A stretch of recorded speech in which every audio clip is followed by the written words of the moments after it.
নমস্কার, আরও একটা গুরুত্বপূর্ণ আপডেট নিয়ে চলে এলাম। খুব গুরুত্বপূর্ণ ভিডিও। চ্যানেলে ফার্স্ট টাইম থাকলে চ্যানেলটাকে সাবস্ক্রাইব করে বেল আইকনটা টিপে রাখতে হবে লেটেস্ট গুরুত্বপূর্ণ আপডেট পাওয়ার জন্য। স্টেপ টু স্টেপ আজকের আপডেটটি আপনাদের সামনে তুলে ধরছি। আজকে কথা বলবো চুক্তিভিত্তিক কর্মীদের নিয়ে।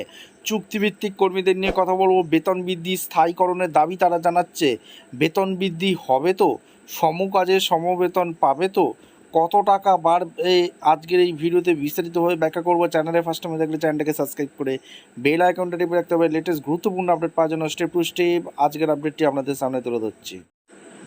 আজকে কথা বলবো ডব্লিউবিএসিডিসিএল অর্থাৎ সমস্ত আউটসোর্স মোবাইল ভ্যান কর্মচারী ডব্লিউবিএসিডিসিএল এর তরফ যারা কাজ করে তারা দাবি জানাচ্ছে সমকাজে সমবেতনের দাবি জানাচ্ছে, অর্থাৎ বেতন বৃদ্ধির দাবি জানাচ্ছে। 22শে জুন বাজেট অধিবেশন আছে।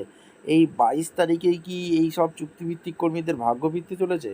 অস্থায়ী কাজকে স্থায়ীকরণ করতে হবে, অবিলম্বে করতে হবে। ঠিক আছে, আমাদের দাবি মানতে হবে, একতাই শক্তি। ঠিক আছে, ন্যায্য দাবি আদায় করতেই হবে। আর কতদিন সময় লাগবে এই নিয়ে তারা দাবি জানাচ্ছে। ডব্লিউবিএসিডিএসএল এর তরফ থেকে যে চুক্তিভিত্তিক কর্মী আছে তাদের ভ্যান কর্মচারী, সমস্ত আউটসোর্স মোবাইল ভ্যান কর্মচারী।